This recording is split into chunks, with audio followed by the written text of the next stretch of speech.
नमस्कार, मैं हूं रत्ना और आप देख रहे हैं सी न्यूज भारत। आए करते हैं न्यूज बुलेटिन की और बात होगी बकानी की, जहां ब्लॉक कांग्रेस कमेटी अल्पसंख्यक विभाग द्वारा प्रधानमंत्री नरेंद्र मोदी के नाम तहसीलदार के माध्यम से ज्ञापन सौंपा गया है। साथ ही बात होगी बलिया की, जहां समाजवादी पार्टी ने राष्ट्रीय अध्यक्ष अखिलेश यादव के जन्मदिन पर पीडीए एकता दिवस के रूप में विशेष अभियान की शुरुआत की है। तमाम खबरों पर विस्तार से चर्चा करेंगे। बकानी में ब्लॉक कांग्रेस कमेटी अल्पसंख्यक विभाग द्वारा प्रधानमंत्री नरेंद्र मोदी के नाम तहसीलदार के माध्यम से ज्ञापन सौंपा गया। ज्ञापन में किसी भी धर्म गुरु या पैगंबर के विरुद्ध आपत्तिजनक टिप्पणियों पर सख्त कानूनी कार्रवाई की मांग की गई। ज्ञापन में राजस्थान के सीमावर्ती जिलों बाड़मेर, जैसलमेर सहित अन्य क्षेत्रों में धार्मिक स्थलों से जुड़े मामलों में संविधान और कानून के अनुरूप कार्रवाई सुनिश्चित करने की भी अपील की गई। कांग्रेस नेताओं ने कहा कि देश में सभी नागरिकों को समान सम्मान, सुरक्षा और न्याय मिलना चाहिए और सबका साथ, सबका विकास, सबका विश्वास के संकल्प को प्रभावी रूप से लागू किया जाना चाहिए। इस अवसर पर भारी संख्या में कांग्रेस पदाधिकारी और अल्पसंख्यक समुदाय के लोग मौजूद रहे। बकानी से सी न्यूज संवाददाता रमेश चंद्र की रिपोर्ट। बलिया में समाजवादी पार्टी ने राष्ट्रीय अध्यक्ष अखिलेश यादव के जन्मदिन पर पीडीए एकता दिवस के रूप में विशेष अभियान की शुरुआत की। बलिया नगर विधानसभा में हर बूथ एक पेड़ अखिलेश के नाम और लोकतंत्र, संविधान, पर्यावरण बचाओ अभियान का शुभारंभ किया गया। यह अभियान सपा प्रदेश अध्यक्ष योजन सभा अरविंद गिरी के नेतृत्व में चलाया जा रहा है, जिसके तहत इसे बूथ और घर घर तक ले जाने की योजना है। कार्यक्रम में पर्यावरण संरक्षण, संविधान की रक्षा और सामाजिक न्याय का संदेश जन जन तक पहुँचाने पर जोर दिया गया। यहाँ किस गांव में भी आए हैं और कैसा यहाँ पे कार्यक्रम रहा और क्या कहेंगे इस कार्यक्रम को लेकर? आज बिंद छपरा इस गांव में समाजवादी आंदोलन के भविष्य पीडीए के महानायक पूर्व मुख्यमंत्री माननीय अखिलेश यादव जी के जन्मदिन के अवसर पर लोकतंत्र, संविधान, पर्यावरण बचाओ अभियान चलाया गया है। उसमें ये चलाया गया है, आज कसम लिया गया है, आज संकल्प लिया गया है कि हर बूथ पे एक पौधा लगाएंगे और इस पौधे को रोकने का काम नहीं करेंगे। ये लगातार कार्यक्रम चलता रहेगा। हम लोग प्रयास ये करेंगे कि हर गांव में अधिक से अधिक वृक्ष लगा दें, अधिक से अधिक वृक्ष लगा दें, क्योंकि आज जो सबसे बड़ा संकट है वो पर्यावरण पे संकट है।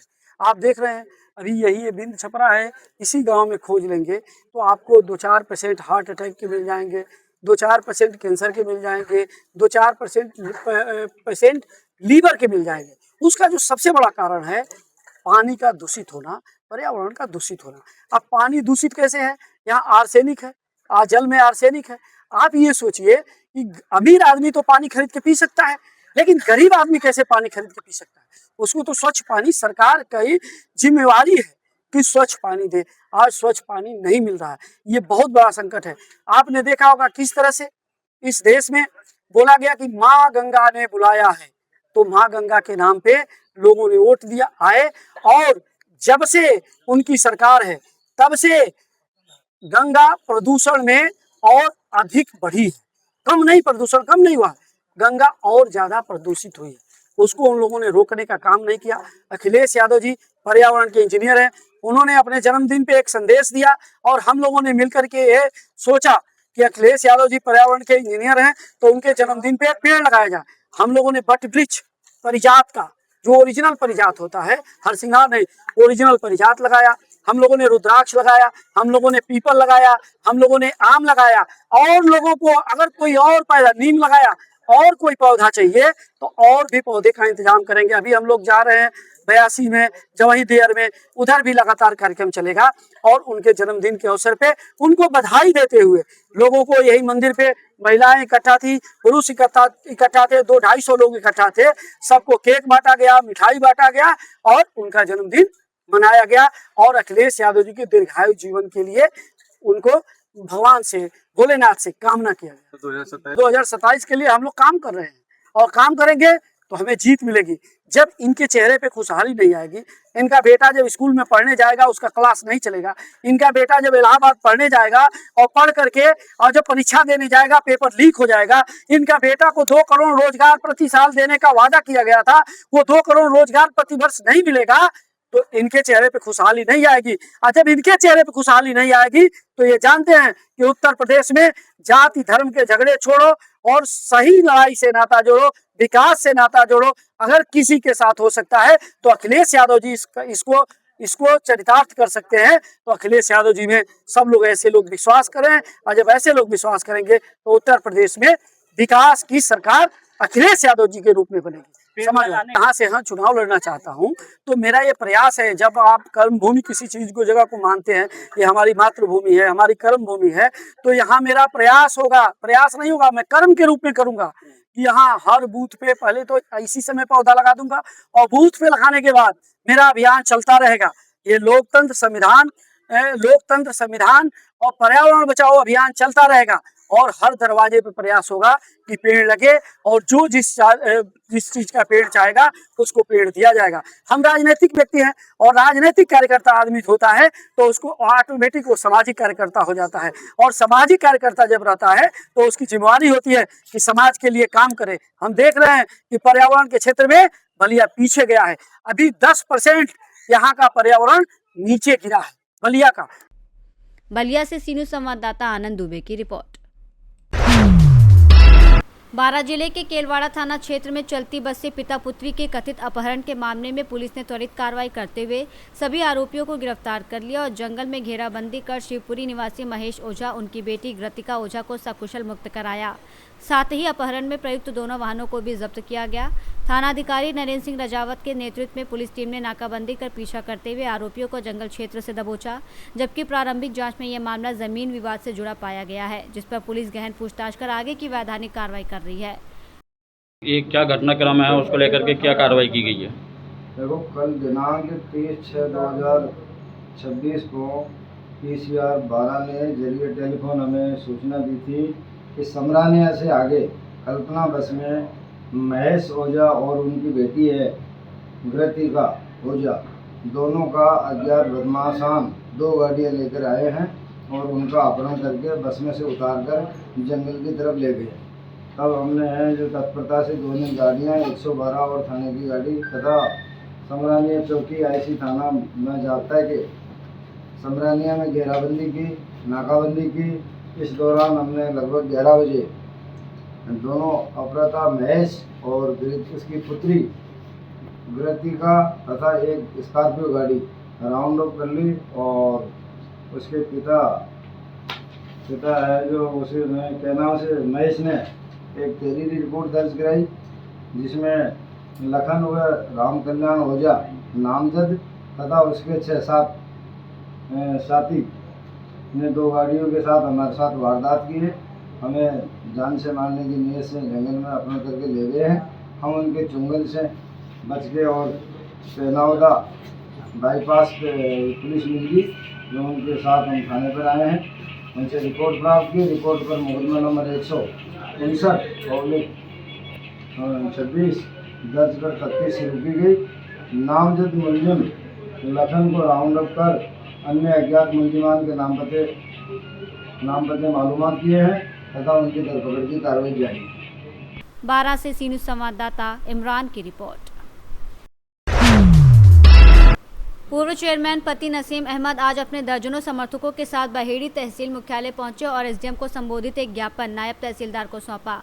ज्ञापन में रिछा के लिए स्वीकृत हुए विद्युत सब स्टेशन को बहेड़ी में लगवाए जाने की मांग के साथ ही इस मुद्दे पर उन्होंने मौजूदा स्थानीय सपा विधायक पर जमकर जुबानी हमला बोला। इसके अलावा उन्होंने बहेड़ी से दिल्ली जाने के लिए रात्रि में रोडवेज बस सेवा उपलब्ध कराने, नगर के शाहगढ़ में लगातार हो रही एक के बाद एक मौत के मुद्दे को उठाते हुए वहां साफ पेयजल की व्यवस्था करवाने और नगर की सभी रेलवे क्रॉसिंग पर लगने वाले भीषण जाम की समस्या दूर करने को बहेड़ी में एक फ्लाईओवर बनवाए जाने की मांग की। आइए देखते हैं नसीम अहमद ने क्या कुछ कहा। नसीम जी, कैसे आए थे, क्या ज्ञापन दिया गया आपके द्वारा? देखिए, जैसा कि आपको पता है कि पिछले कई दिनों से बहेड़ी के अंदर जो है बिजली की वजह से बहेड़ी के लोग इतने त्रस्त हैं कि उन्हें 2-2 घंटे बिजली मिल रही है, और बिजली की ना आने की वजह से लोगों को पीने का पानी और जो इस्तेमाल में और ज़रूरत करने का पानी वो बिल्कुल नहीं मिल पा रहा है, जिससे लोग आक्रोशित हैं। और साथ साथ ये समस्या आज से कई साल पहले बहेड़ी में थी, क्योंकि यहाँ की जनसंख्या 1 लाख से अधिक है, 2000 कारखाने हैं। तो इसके अलावा यहाँ जितने बहेड़ी तहसील के जो मुख्य अस्पताल हैं वो नगर के अंदर ही हैं, स्कूल कॉलेज भी सब नगर के अंदर हैं। उसके बावजूद उस वक्त के तत्कालीन विधायक और मौजूदा विधायक ने तब भी 132 kV का ट्रांसफार्मर को 132 kV का जो पावर हाउस था वो रिछा में लगवाया। बहेड़ी के लोग तब भी चकित रह गए। तो ऐसे विधायक जिसको विधायक ने लोगों को ठगने का काम किया है, उसने दोबारा फिर बहेड़ी के लोगों को धोखा दिया है। अभी पिछले हफ्ते जो 132 kV का जो पावर हाउस सैंक्शन हुआ है, वो भी बहेड़ी ना छोड़ के फिर रिछा हुआ है। आप बताइए कि बहेड़ी वाले एक आबादी और कारखानों की वजह से सही मानों में अपना साफ सुथरा पानी नहीं पी पा रहे हैं, अपने बच्चों को जो स्कूल जाते हैं उनको घर का होमवर्क नहीं करा पा रहे हैं, बिजली न आने की वजह से घरों में अंधेरा पड़ा हुआ है, गड्ढों में लोग गिर जा रहे हैं, टांग टूट जा रही है। और आखिरकार इस विधायक को कोई सुध नहीं है। इस मौजूदा विधायक को इस्तीफा दे देना चाहिए। और जो हमारी मांग है कि यहाँ ट्रांसफार्मर हमें 132 kV का नया लगवा के दे सरकार। और यहाँ के आज हम एसडीएम महोदय के नाम जो लेके आए थे, एसडीएम महोदया नहीं थी, उनके एब्सेंस में यहाँ के जो नायब तहसीलदार साहब हैं हमारा ज्ञापन लिया है। इसके अलावा हमारी इसमें और एक और मांग थी कि जो बहेड़ी के अंदर सबसे बड़ी समस्या है, यहाँ व्यापारी कपड़े का व्यापार बहुत ज़्यादा है। यहाँ से एक जो बस चल रही केवल वो बस सुबह में है, जबकि रात में जाके वहाँ कैसे आदमी रुकेगा। इसलिए दिल्ली के लिए बहेड़ी से रात में बस चलाई जाए, जिससे सुबह वहाँ पहुँच के व्यापारी आराम से, और जो यहाँ के अधिकतर मरीज दिल्ली जाते हैं उनको भी इसका लाभ मिले। तीसरा एक और मुद्दा है कि शागड़ के अंदर जो काफ़ी दिनों से वहाँ पे हम लोगों ने ये देखा है कि लगातार जो है लोगों की कैंसर से मृत्यु हो रही है, और वहाँ की मेडिकल टीम ने आके वहाँ के पानी के नमूने लिए हैं, तो वहाँ सब साफ पानी उपलब्ध नहीं हो पा रहा है। तो हमारी ये भी मांग है शासन से कि वहाँ पे स्वच्छ पानी उपलब्ध कराया जाए, और ख़ास तरीके से जो मृत्यु हो रही है और जो कैंसर की बीमारी से पीड़ित हैं उनको राहत मिल सके। और अंत में मैं ये कहूँगा कि सालों से बहेड़ी की जनता जो 1/3 आबादी, खास तरीके से नूरी नगर और हमारा नई बस्ती, झाजू नागर, सिंगौटिया और हमारा कानून गुआन, ये मोहल्ले जो लाइन के पार हैं, फ्लाई ओवर ना बनने की वजह से कितने जो रेलवे लाइन के पार के मरीज हैं वो इमरजेंसी में कई की मृत्यु हो चुकी है। कई गर्भवती महिलाएं अपना प्रसव सही समय से ना होने के कारण वो भी अपनी जान गंवा चुकी हैं। इसलिए इस फ्लाई ओवर को भी सरकार से मांग है कि कहीं से भी ऐसा कोई जगह देखा जाए जहां से ये फ्लाई ओवर बन सके, और फ्लाई ओवर की बहुत ज़रूरत है जिससे कि लोग जान कर सकें। बरेली में जो है जिलाधिकारी और कमिश्नर महोदय से इस संबंध में मिलेंगे, क्योंकि ये हमारे साथ मौजूदा विधायक ने दोगलापन करा है, क्योंकि उन्हें बहेड़ी से 25,000 वोट मिले हैं और उसके बावजूद सुविधा के नाम पे कुछ नहीं दिया जा रहा है। अगर ये ऐसी जारी रहा तो बहेड़ी के लोग इस बार हम लोग सबक सिखाने का काम करेंगे। बरेली से सीनू संवाददाता अब्दुल वाजिद की रिपोर्ट। भरतपुर में समृद्ध भारत अभियान के निदेशक सीताराम गुप्ता ने कहा कि जिले का भविष्य केवल आधारभूत ढांचे से नहीं बल्कि रोजगार, जल सुरक्षा, शिक्षा, कृषि, उद्योग और पर्यटन के समन्वित विकास से सुरक्षित होगा।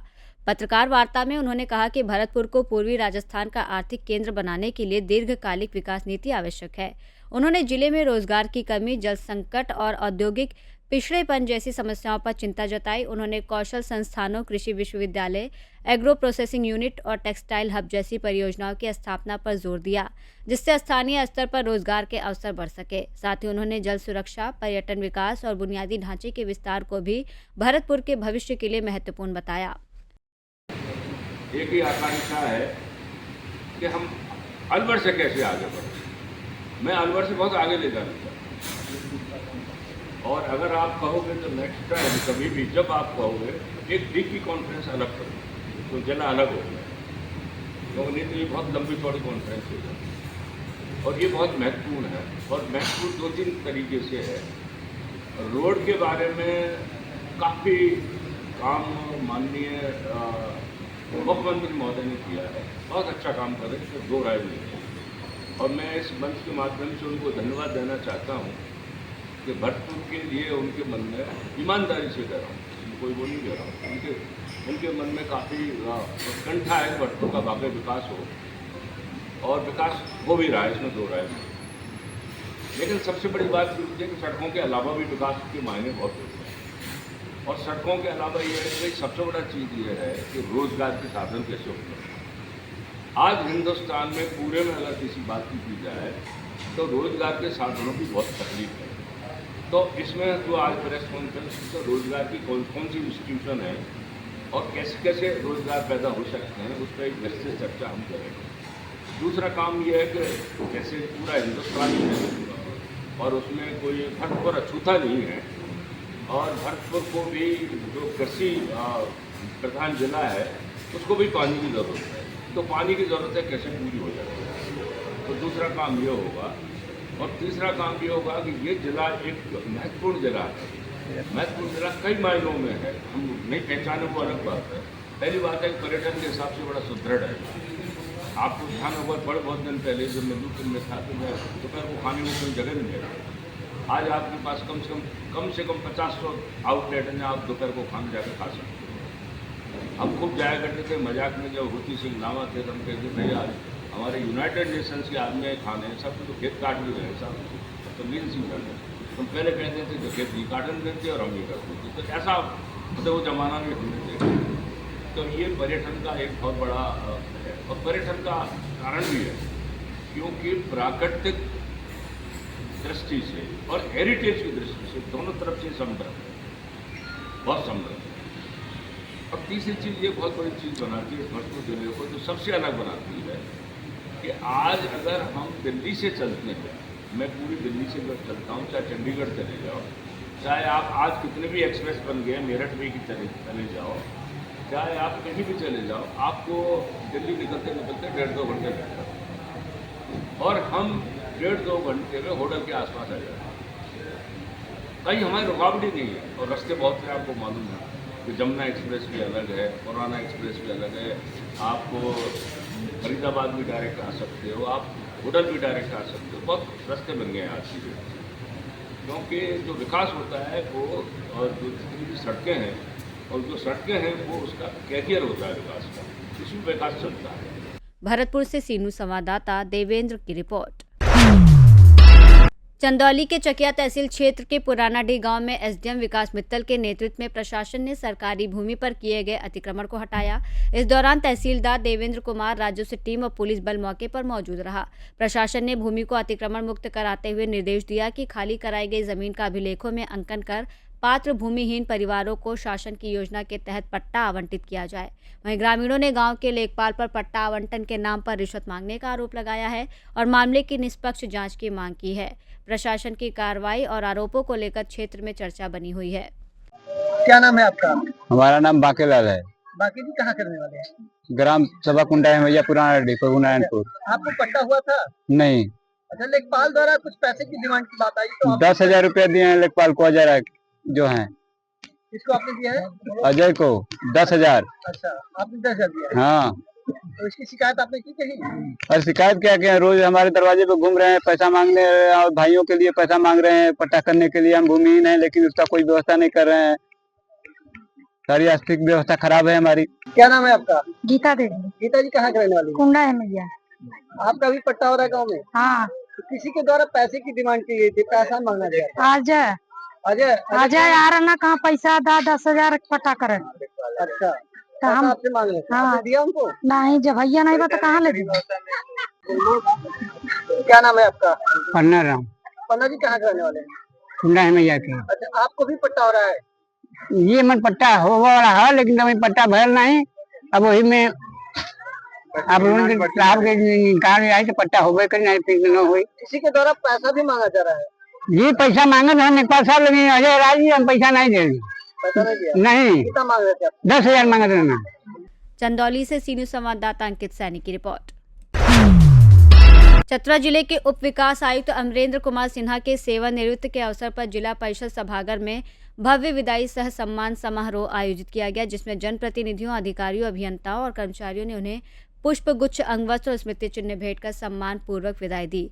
समारोह की अध्यक्षता जिला परिषद अध्यक्षा ममता कुमारी ने की, जबकि कार्यक्रम में उपाध्यक्ष बृज किशोर तिवारी सहित कई अधिकारी और सदस्य मौजूद रहे। सभी वक्ताओं ने उनके कार्यकाल की सादगी, कार्यकुशलता, निष्पक्ष निर्णय क्षमता और जनहित के प्रति समर्पण की सराहना की। इस दौरान अमरेंद्र कुमार सिन्हा ने अपने संबोधन में कहा कि सेवा के दौरान उन्हें जनता का विश्वास और स्नेह मिला, जिसे वो अपनी सबसे बड़ी उपलब्धि मानते हैं। और उन्होंने युवाओं अधिकारियों को सत्य, ईमानदारी, पारदर्शिता, कर्तव्यनिष्ठा के मार्ग पर चलने का संदेश दिया। समारोह का समापन भावुक माहौल में हुआ, जहां सभी ने उनके स्वस्थ, सुखद और सफल सेवानिवृत्त जीवन की शुभकामनाएं दी। आकलन करके हम सबको अवगत कराया। निश्चित तौर पे हम एक भावुक पल के साथ साथ एक यादगार पल जो हमारे बीच से निकलते हुए जा रहा है, उसके भी हम सभी साक्षी बने हैं। और जैसा कि अभी हमारे माननीय सदस्य आदरणीय चंद्रदेव जी भी ने कहा, देवनंदन साहू जी ने कहा और सभी सदस्यों ने कहा कि हम सभी एक सिनेमा के कैरेक्टर के रूप में हैं। हम यहाँ पे नाटक दिखाने आए हैं। हम अपने अपने क्षमता के अनुसार, अपने अपने कार्य के अनुसार इस रंगमंच पे अपना प्रस्तुति देते हैं। कई बार हमें ताली भी मिलता है और कई बार हमें गाली भी मिलता है। तो आज के इस दौर में रियल हीरो वही है जो अपने शुरुआती दौर से अंतिम कार्य के पल तक का ताली बटोरा हो, सुर्खियों में उनको खुशी मिला हो, वही निश्चित तौर पे हमारे आज के समय में रियल हीरो बनते हैं। और आज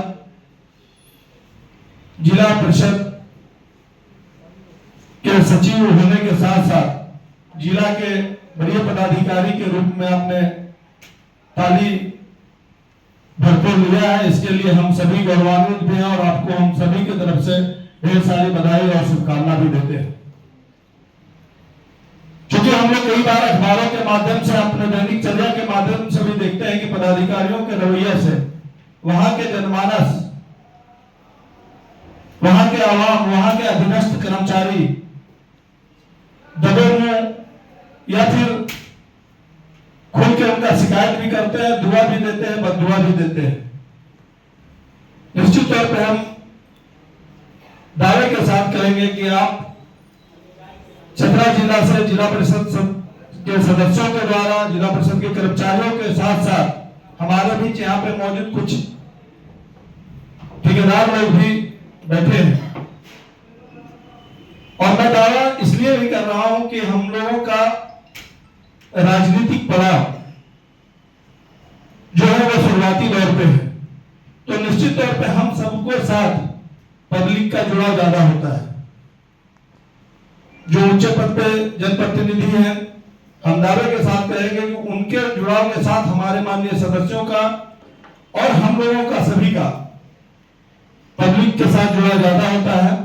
तो जो पब्लिक से फीडबैक आता है, उस फीडबैक के माध्यम से हम सबको यही मिला कि चाहे तो पद वाला हो या बिना पद वाला हो या गरीब हो, फटा कपड़ा पहना हो, जो भी डीडीसी साहब से मिलने का प्रयास किया, उनके साथ आप सुगमता के साथ पेश आए, उनके साथ आप सुगमता के साथ उनका काम किया। इसके लिए भी हम चतरा की तरफ से आपको धन्यवाद और साधुवाद देते हैं। हम कामना भी करेंगे, अभी हमारे भगत जी कह रहे थे, हो सकता है कि मैडम पूरा बात समझ पाई या नहीं समझ पाई। आपके जोड़ी को वो अपने बात से दुआ भी दे रहे थे, आशीर्वाद भी दे रहे थे, ऊपर वाला को भी आशीर्वाद दे रहे थे कि आपको जो जोड़ा बनाया उनको भी वो प्रणाम कर रहे थे। तो जितना नजदीकी से हम देखे हैं ये 2 साल के दौर में, हम सबके लिए भी ये भी एक प्रेरणादायक है कि परिवार में खुशी और परिवार को एक अच्छे रास्ते पे ले जाने के लिए आपकी भी भूमिका जो रही है, उसके लिए भी हम आपको जिला परिषद की तरफ से बहुत बहुत धन्यवाद और साधुवाद भी देते हैं। जिला परिषद के माध्यम से आपसे आग्रह भी करेंगे कि आपने जो एक रियल रूप में, रियल हीरो के रूप में आपने एक हीरो को जो सपोर्ट किया है, आज के बाद भी जो आपका दैनिक चर्या हो आप दोनों का, वो इसी तरह से बढ़े, ऐसा मां भद्रकाली से भी हम कामना करते हैं। बहुत ज्यादा समय नहीं लेते हुए हम पुनः इस जिला परिषद में आपके द्वारा किए गए सभी जनप्रतिनिधियों का, जनता का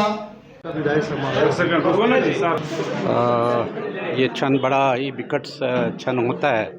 ये एक दुखद और सुखद अनुभूति का भी है कि मैंने एक अच्छे काम के बाद सबके साथ आपके साथ से जुड़ा हो रहे हैं। एक पारिवारिक माहौल से भले ही प्रशासनिक कार्य रहा मगर पारिवारिक माहौल में मैंने काम किया। आप लोगों का सानिध्य मिला, प्रेम मिला, ताकत मिली जो मुझे ये काम करने में आगे बढ़ चढ़ कर मैंने हिस्सा लिया। और चतरा का कुछ करने का मैंने कुछ सोचा था, मैंने कुछ किया, कुछ अधूरी रह गई जो आगे आपके होंगे। और ख़ासकर आप प्रेस बंधुओं का मैं आपको बहुत बहुत धन्यवाद देता हूं कि आप लोगों ने मुझे काफ़ी कोऑपरेट किया। यहाँ पर कैसे काम करना है, किस तरह से हमें प्रशासन को और की छवि बनाए रखना है, कैसे आम जनताओं की, लोगों की जहाँ पर समस्याएं हैं उसको एज ए विकास पदाधिकारी, वरीय विकास पदाधिकारी होने के नाते कैसे उसको हमको वहाँ तक अंतिम व्यक्ति तक पहुँचे, इसका मैंने प्रयास किया और इसमें आपका बहुत सहयोग रहा। आपको बहुत बहुत धन्यवाद। आपका ऐसे यूँ ही प्यार मिलता रहे। 60 साल की नौकरी में मैंने बड़े ऊंचे और नीचे स्थिति देखी है। मैंने अपने कार्यकाल में अवार्ड में महामहिम राष्ट्रपति से सिमडेगा ज़िला में अपर समाहर्ता रहते हुए वहाँ के कार्य में सिमडेगा ज़िला के तरफ से मैंने महामहिम से वो अवार्ड विज्ञान भवन नई दिल्ली में प्राप्त किया। इलेक्शंस कार्य में अच्छे काम के लिए राज्य में सर्वश्रेष्ठ ERO की भूमिका में राज्यपाल के द्वारा मैं उसमें सम्मानित किया गया। मुझे जब मैं प्रखंड विकास पदाधिकारी था तो राज्य में मुझे बेस्ट BDO का अवार्ड मिला। और आज भी मैं यहाँ चतरा ज़िला में आप लोग की संवाद और आप लोग के बीच से मैं थोड़ा सा सबको बहुत संतुष्ट नहीं कर सका, मगर मुझे बहुत तसल्ली है कि मैंने कुछ हद तक यहाँ पर अच्छा काम किया। आपका स्नेह मिला, यही हमारा संदेश। यही संदेश देंगे कि प्रशासन में केवल अधिकारी रहकर आप काम नहीं कर सकते। इसमें आम जनता के बीच में आपको जुड़ना होगा, आपको सहज एवं सरल होना होगा। सभी व्यक्तियों से, चाहे कोई भी आपका एक गांव का जो आप तक लिख नहीं सकता, बोल नहीं सकता, उसकी बात सुनिए और उसको उसकी कठिनाइयों समस्याओं को दूर करने का प्रयास करना होगा। सबके साथ मिलकर सबका विकास करना होगा। और जहां तक है जनप्रतिनिधि को भी, हमारे सभी प्रेस बंधुओं को भी सबकी बात को सुननी है और उनकी समस्याओं का निराकरण करना है। एक आपके बीच में आपके ही प्रेस क्लब ऑफ के बिल्डिंग से लेकर समस्या थी, मैंने उसको आते ही उसको सुलझाया आपके बीच में। वो अच्छी हमको अनुभूति हुई कि आपके बीच में, आप लोगों के बीच में एक रहने का, बोलने का एक जगह है बैठने का, जहाँ पर आप डिस्कस कर सकते हैं। यहाँ की बड़ा चतरा एक पहले का एक चुनौती जो नक्सलवाद था, उस चुनौती से दूर यहाँ की गरीबी, यहाँ की जो इनएसेसिबल एरियाज़ हैं जहाँ रास्ते नहीं है, पीने का पानी का समस्या है, लोग जूझ रहे हैं समस्याओं से, उनको दूर करने का प्रयास अधिकारियों को करना होगा। चतरा से सीनियर संवाददाता लकी की रिपोर्ट। जोधपुर में शहर जिला कांग्रेस कमेटी ने ऐतिहासिक गुलाब सागर और फतेह सागर का निरीक्षण कर जीर्णोद्धार कार्य पर सवाल उठाए। कांग्रेस ने आरोप लगाया कि दोनों जलाशय के पुनरुद्धार के नाम पर आम जनता के साथ ठगी की जा रही है। अध्यक्ष ओमकार वर्मा के नेतृत्व में पहुंचे प्रतिनिधिमंडल ने दावा किया कि अब तक दोनों जलाशयों का पानी पूरी तरह खाली नहीं हुआ है और काम की रफ्तार बेहद धीमी है। कांग्रेस नेताओं ने आशंका जताई कि बारिश शुरू होने से पहले काम पूरा नहीं हुआ तो जलाशय फिर से भर जाएंगे और करोड़ों रुपए का खर्च बेकार हो जाएगा। प्रतिनिधिमंडल ने नहरों की बदहाल स्थिति, कचरा हटाने का काम बंद होने और आसपास बदबू फैलने पर भी चिंता जताई है। इसके बाद ओमकार वर्मा ने नगर निगम आयुक्त राहुल जैन से फोन पर बात कर जल्द कार्रवाई की मांग की। निरीक्षण के दौरान पूर्व मंत्री राजेंद्र सिंह सोलंकी, पूर्व विधायक मनीषा पवार सहित बड़ी संख्या में कांग्रेस कार्यकर्ता मौजूद रहे। आज जोधपुर शहर जिला कांग्रेस कमेटी के तमाम पदाधिकारी, अध्यक्ष जी और ने फतेह सागर और गुलाब सागर का जायज़ा लिया। जिस तरीके से लगातार निगम और विधायक महोदय द्वारा ये साफ़ सफाई का अभियान चल रहा है, ये साफ़ सफाई का अभियान अच्छा है, चलाना चाहिए, स्वच्छ भारत बनाना चाहिए, स्वच्छ जोधपुर बनाना चाहिए। लेकिन नियमानुसार बनाना चाहिए, सही समय पर बनाना चाहिए। जिस तरह अध्यक्ष जी ने कहा कि बारिश का समय आ गया है, मानसून आ गया है, ये क्या मतलब साफ़ सफाई का?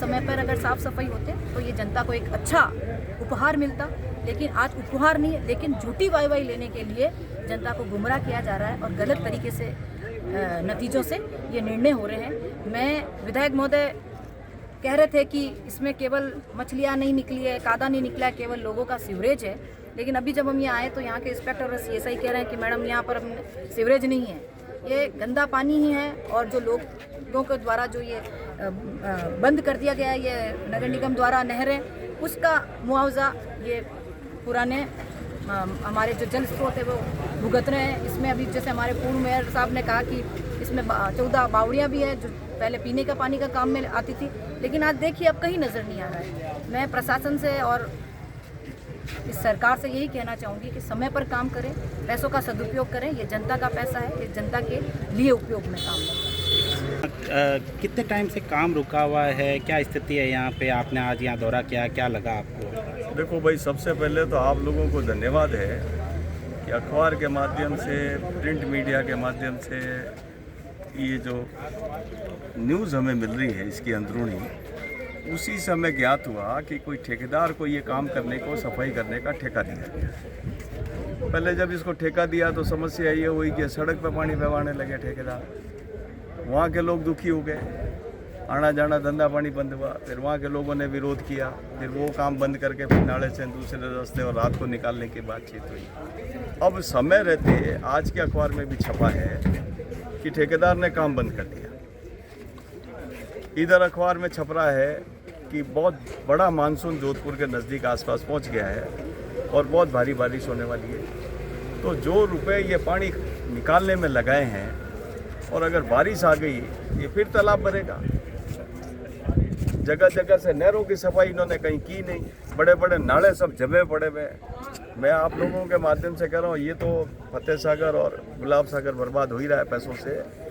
इससे ज़्यादा जो बड़े नाले साफ़ नहीं हो रहे हैं, नहर साफ़ नहीं हो रहे हैं, छोटी छोटी गलियाँ नालियाँ साफ़ नहीं हो रही है, पूरे बारिश में ये तालाब बनेगा और जन हानि होगी, जिसकी संपूर्ण जिम्मेवारी सरकार होगी। मैंने म्यूनसिपलिटी को पहले लिखित रूप में भी दिया है कि बारिश से पहले आप बड़े नालों को सफाई करावें, पानी के आवक के रास्तों को ठीक करें और जिन जिन ज़मीन का लेवल जिनका नीचे है वहाँ के स्थितियों को सबको माकूल करें। पर कहीं कोई इस तरह का काम नहीं दिख रहा है। ये क्या पता कैसे हमारे किसी विधायक महोदय को पसंद आया कि गुलाब सागर का पानी खाली करा दो। और भाई खाली कराना अच्छा था, समय पे इसको खाली करवाते, मरम्मत कराना था तो समय पे मरम्मत कराते, ये ठीक ठाक होता। अब ये आधा काम अधूरा रह गया, पैसे की भी बर्बादी हो रही है, उधर ठेकेदार पैसे को भी रो रहा है और ये थोड़े दिन में ये सब कादा पानी से वापस बढ़ जाएगा। अब सरकार को ये आगाह करना चाहते हैं कि आपको योजनाबद्ध तरीके से काम करो। और कुछ हम पुराने लोग कांग्रेसी हैं, आप हम लोगों को बुला के सलाह मुशवरा करो, हम भी आपको बताएंगे। जोधपुर के हित में हम भी आपके साथ काम करना चाह रहे हैं, पर आप अपने कमरे में बैठे बैठे चंद लोगों के सलाह से ये सब काम कर रहे हो। ये जोधपुर को नुकसान होगा, आर्थिक हानि भी होगी और इन सब चीज़ का इनको जवाब देना होगा। और अगर ये फिर भी अगर समय रहती है ठीक नहीं कर रहे हैं, मैं इस गुलाब सागर और फतेह सागर के साथ साथ ये भी कह देना चाहता हूँ, ये बड़े नाले साफ़ नहीं हुए और जहाँ लोग रह रहे हैं और तबाही होगी तो एक बहुत बड़ा आंदोलन कांग्रेस को करना पड़ेगा। जोधपुर से सीनियर संवाददाता आनंद शर्मा की रिपोर्ट। डोंबिवली क्षेत्र के अरवली डोकोली स्थित एक सोसाइटी में भारी जलभराव से स्थानीय नागरिकों को परेशानियों का सामना करना पड़ा, जिसके बाद नगर सेवक कुणाल पाटिल ने मौके पर पहुंचकर स्थिति का जायजा लिया और अपने निजी खर्च पर पंप की व्यवस्था कर पानी निकासी की प्रक्रिया शुरू कराई, जिससे रहवासियों को तत्काल राहत मिली। इस दौरान उन्होंने नगर निगम द्वारा नालों की अधूरी सफाई पर नाराजगी जताते हुए कहा कि समय पर और पर्याप्त सफाई न होने के कारण हर साल बारिश में ऐसी समस्याएं उत्पन्न होती हैं, इसलिए संबंधित अधिकारियों को तत्काल कार्रवाई करते हुए अस्थायी समाधान सुनिश्चित करना चाहिए ताकि भविष्य में नागरिकों को जलभराव जैसी दिक्कतों का सामना ना करना पड़े। मी स्वतः केडीएमचे आयुक्त असतील, महापौर महोदय असतील, यांना वारंवार तक्रारी मी केल्या या ठिकाणी की पावसाळ्यामध्ये खूप गंभीर परिस्थिती या ठिकाणी होत असते। नाले सफाई झाली पाहिजे, पण केडीएमसीच्या माध्यमातून जे काही कॉन्ट्रॅक्टर नेमले गेले पण या ठिकाणी ग्रामीण परिसरामध्ये नाले सफाई झाली नाही। त्यामुळे आज लोकांच्या घराघरामध्ये पाणी जाऊन खूप त्यांचं नुकसान होतं आहे। आणि दुसरी गोष्ट म्हणजे लहान मुलं आहेत, तुम्ही बघू शकता या लहान मुलांना जर काही झालं तर जबाबदार KDMC राहील असं देखील मी या ठिकाणी ठामपणे सांगेन. कारण तुम्हाला सांगावं असं वाटेल, 2 दिवसापूर्वी देखील महासभा होती. महासभेमध्ये मी प्रश्न उपस्थित केला की तिथे पंपचं देखील सुविधा तुम्ही उपलब्ध करून द्या. KDMCने अद्यापही पंप पाठवला नाही. मी स्वखर्चाने इथे पंप आणून पंप लावून स्वतः पाणी काढायला माझे कार्यकर्ते शिवसैनिक सर्व रस्त्यावर उतरून जिथे जिथे पाणी शिरलाय त्या ठिकाणी जाऊन पाणी काढतायत. म्हणजे सांगायचं तात्पर्य असं आहे की या KDMC महानगरपालिकाचे गेंड्याची कातडी म्हणू की काय निष्कलजयपणा म्हणू, माझी आयुक्त महोदयांना विनंती आहे की आपण या ठिकाणी लक्ष देऊन त्वरित कारवाई करावी, ही तुमच्या हात जोडून विनंती आहे. कल्याण से सीनियर संवाददाता दीपक मोरे की रिपोर्ट।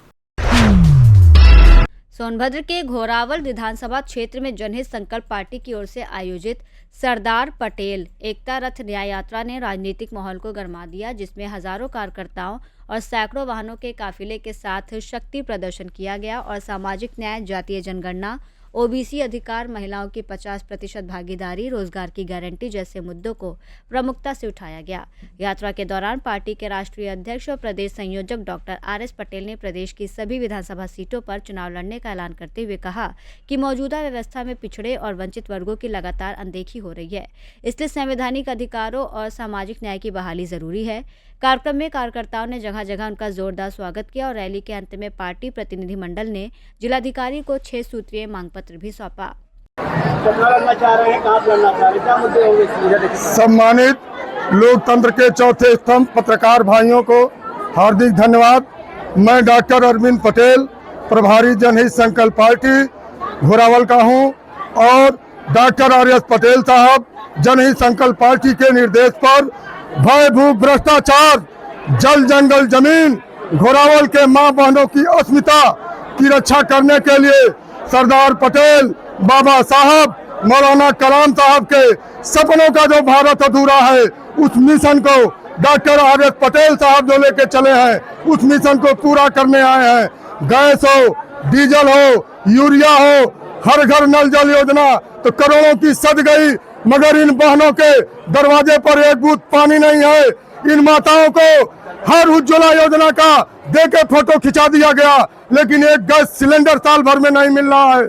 हम इन माताओं बहनों को लोकसभा, विधानसभा और प्रधानी से लेके हर जगह 50% अधिकार देने के लिए आए हैं।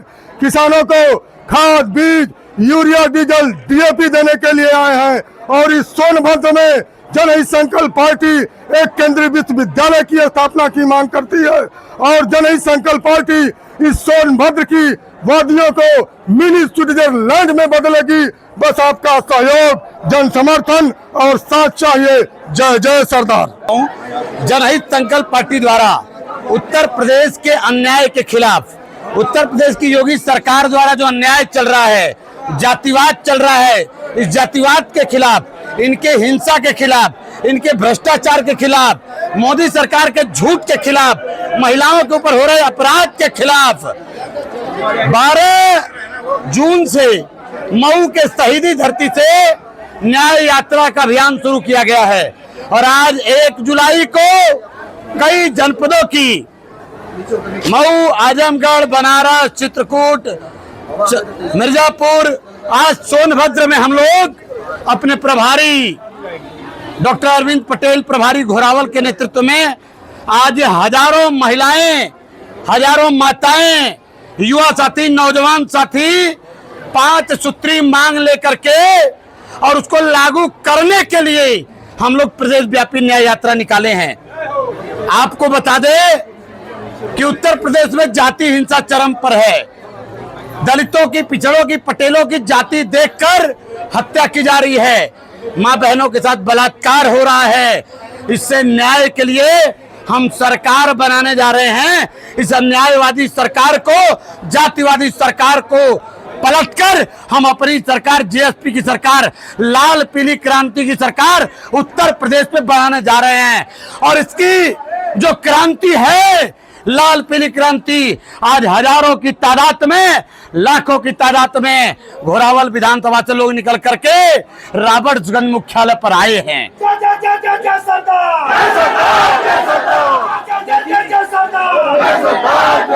हमारी मांग है 50% महिलाओं को नौकरी, प्रधानी, पंचायत, विधानसभा और लोकसभा में आरक्षण चाहिए। जब हमारी माओ की आबादी आधी है, इस देश में आधी आबादी हमारी माँ बहनें है कि नहीं है, तो 33% क्यों? इनको आधा अधिकार चाहिए कि नहीं चाहिए? इन माओं को आधा अधिकार के लिए हम लोग न्याय यात्रा निकाले हैं। जी, आपने कहा कि आप सरकार बनाने जा रहे हैं, तो आप विधानसभा में कितने चुनाव लड़ेंगे? पूरे उत्तर प्रदेश के सभी विधानसभा चुनाव लड़ेंगे, सभी विधानसभा में, पूरे उत्तर प्रदेश में विधानसभा चुनाव लड़ करके हम सरकार बनाएंगे। लड़ेंगे या गठबंधन में लड़ेंगे? ये वक्त आने पर बताएंगे, लेकिन उत्तर प्रदेश में अपनी सरकार बनाने की तरफ जनहित संकल्प पार्टी अग्रमुख है, आगे बढ़ चुकी है। सोनभद्र से सी न्यूज संवाददाता कुंदर चौधरी की रिपोर्ट। बुलेटिन में फिलहाल इतना ही। देश और दुनिया की तमाम बड़ी खबरों के लिए देखते रहिए सी न्यूज भारत।